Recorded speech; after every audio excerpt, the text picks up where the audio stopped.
আর বিশ্বাস আল্লাহ তাআলার দয়া রহমতে আমরা ভেসবো। আল্লাহ যদি চান বৃষ্টি কমিয়ে দিবেন, কিন্তু বৃষ্টিতে ভিজে গেলে আল্লাহর রহমত নিয়ে বাড়িতে ফেরবো। আল্লাহ কবুল করুন, বলেন আমিন। এই বিজয়ের সময় বৃষ্টির মতো বুলেট ছোড়া হয়েছে, কিন্তু আমার তরুণ সমাজ পালিয়ে যায় নাই। আজকে সামান্য বৃষ্টির কারণে কোরআন রেখে আমরা চলে যাব না। দাঁড়ানো ভাইরা সুন্দর করে বসে পড়ুন। পরম করুণাময় অসীম দয়ালু আল্লাহর নামে শুরু করছি।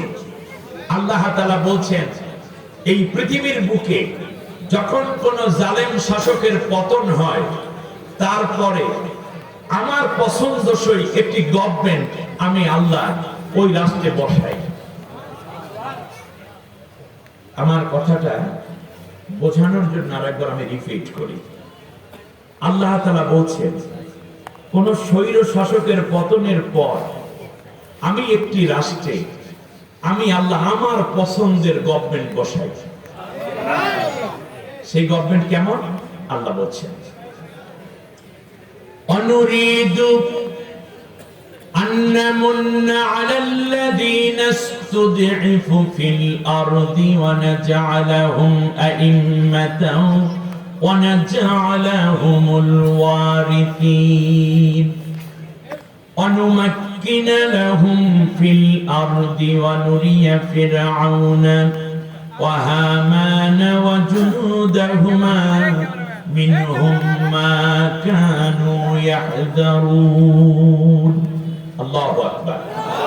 আল্লাহ তাআলা বলছেন, অনুরিদু, এখানে উলামায়ে কেরাম আছেন, অনেক ওলামা রয়েছেন, আলহামদুলিল্লাহ, প্রিয় ভাইরা রয়েছেন, প্রিয় বাউফলবাসী, বাংলাদেশের সবচেয়ে শিক্ষিত জনপদ। আমি আজ আপনাদের কাছে শিক্ষিত বলার সাথে সাথে আমি একটা চ্যালেঞ্জ করে গেলাম। এটা অহংকারের জন্য নয়, আপনাদের জ্ঞানের কাছে একটা আমানত রেখে গেলাম। আগামী একটি ইলেকশন আসবে নেতৃত্ব দেওয়ার জন্য, আমাদের প্রিয় ভাইকে আপনাদের কাছে আমানত রেখে গেলাম। জ্ঞানের দিক থেকে, একাডেমিক কোয়ালিফিকেশনের দিক থেকে, নেতৃত্বের গুণাবলীর দিক থেকে আমি চ্যালেঞ্জ করে গেলাম, ডক্টর শফিকুল ইসলাম মাসুদের ধারে কাছেও হয়তো কেউ থাকবে না।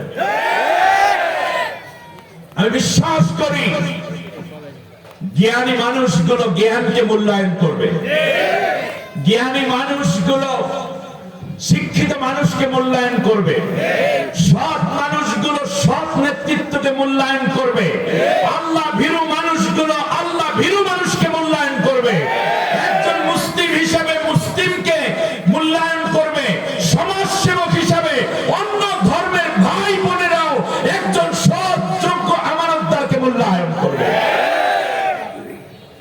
আপনাদের বিবেকের কাছে ছেড়ে দিলাম।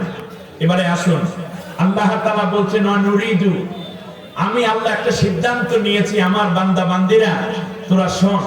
একটা জালেম শাসককে পতনের পর, ফেরাউনের পতনের পর আমি আল্লাহ ডিসিশন নিয়েছিলাম, আন্নামুন্না আলাল্লাযীনা ইসতুদঈফু ফিল আরদ, জমিনের বুকে যেই দলটি সবচেয়ে বেশি নির্যাতিত হয়েছে, বেশি অত্যাচারিত হয়েছে, আমি আল্লাহ চাইলাম ওই দলের উপর আমার বেশি বেশি দয়া দিয়ে তাদেরকে উজ্জীবিত করে দিতে।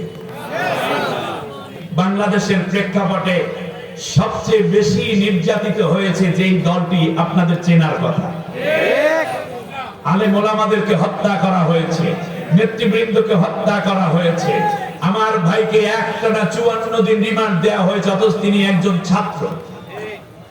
দিনের পর দিন রিমান্ডে শেষ করে দেওয়া একটা জীবন থেকে ফিরে আসা, তার ডিমান্ড একটাই, আমার বন্ধু মানুষ, আমি তাকে অনেক রেসপেক্ট করি, আবার হৃদয় দিয়ে ভালোবাসি, কিন্তু মজার ব্যাপার হচ্ছে ছাত্র জীবন থেকে মিশে থাকা মানুষটি কোনোদিন আমানতের খেয়ানত করেননি।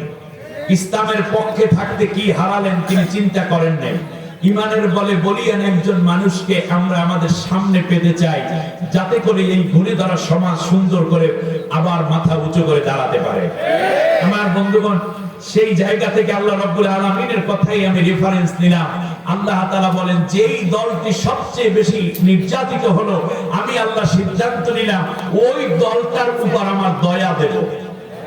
তাহলে যেই দল বেশি মামলা খাইলো, যেই দলের লোকজনকে বেশি হত্যা করা হলো, ফাঁসি দেয়া হলো, গুম করা হলো, খুন করা হলো, আয়না ঘরে করে নেওয়া হলো, যাদের চোখের পানি আজও শুকায়নি, নিঃসন্দেহে আল্লাহর দয়া তাদের উপর পড়েছে।